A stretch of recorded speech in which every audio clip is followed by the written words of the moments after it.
I've pretty much attended most of the commemorative broadcast in honor of Rabbi Mazel's, primarily because um, we had a very close association and a sincere friendship with both him and the family. Um, what struck me listening to the eulogies um, and the wonderful stories about Rabbi Mazel's um, was that what I thought was that extra special relationship that I might have had with Rabbi Mazel's actually turned out to be a special relationship that he had with everybody who'd come into contact with him. And it just personified um, what we all felt about the man. Um, that same friendship, that era of confidence, that you could, the reciprocal respect that we all cherished. Um, and the stories that were told, the very special associations that we had, I think we all had, the bar mitzvahs, the weddings, both here and abroad. Um, the time when Rabbi Mazel's, Debbie and I went and sat on the 25-yard line at Newlands, and Jonah Lomo ran straight through Michael Catt to score the try against England in the '95 World Cup. Um, and just by the way, there was a streaker that ran on the other side of the field, and Debbie grabbed the binoculars, had a look through, and said, "Rabbi, I don't think he's Jewish." And Rabbi Mazel's, being a rabbi, he still had a good chuckle, a good laugh about it. Well, the times that we sat on the steps of the shul after Mariv, the sun going down, and we sat there for an hour just chatting like a couple of old mates about everything. We laughed and we told stories to one another, and it was just a real pleasure to be in his company.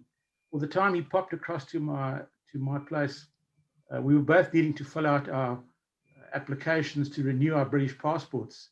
Both of us were soties, so to speak. His father and my father both came from the UK. And he arrived at my house that Sunday afternoon in his suit. I was washing my car. And in typical Rabbi Mazel's fashion, off came the jacket, off came the tie, rolled up the sleeves and helped me wash my car. And then we got stuck into his maroon Corolla, which was a mission to wash, I might tell you. It was probably the first I've had in the year.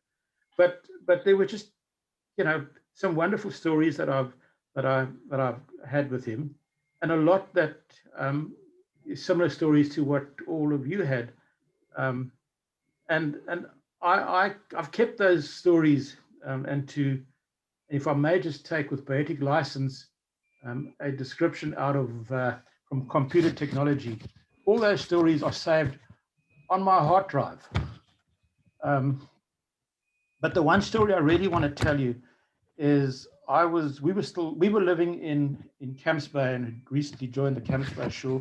My father had passed away a couple of years later. He was a member of a shul in the southern suburbs, and it was it came as a very suddenly a great shock. And I called the shul that he was a member of, and left a message on an answering machine. I left a second message and a third message, and I was getting calls from the hospital to say, what are you doing about the Chevra Kadisha? When are they coming? And I was in a bit of a tiz, and eventually I phoned Rabbi Mazel's, and I said, you don't know my father, but this is the crisis that I'm at. What can I do? Don't worry, I'll sort this out for you. Well, not only did he sort out the burial, we had prayers in the southern suburbs he'd arranged for the entire week, not just Mincha Mariv, but early mornings, 2 cars would leave Camps Bay and drive all the way through to Constantia to have Shachrit at the Shiva house. And that's Rabbi Mazel's going beyond the call of duty. What more can I say? That relationship, that absolute sincerity was amazing. And I thought, how do I continue to say thank you to Rabbi Mazel's? And it struck me, and I'm not going to drop names here, but in 1991, I was fortunate to be introduced to arguably the greatest footballer of all times. Met up in Europe, and I invited him out to South Africa. And in 1995, Pele arrived here. having agreed to come as soon as we got our politics sorted out. And we had a week together and lots of wonderful stories about his personal life, which he confided in me as well. And he told me about a book that he had read, which had an impact on him. It wasn't the Torah, by the way, Rabbi, but the book was by Stephen Covey, the 7 attributes of successful people, and the book centers around 4 issues: to live, to love, to learn, and to leave a legacy.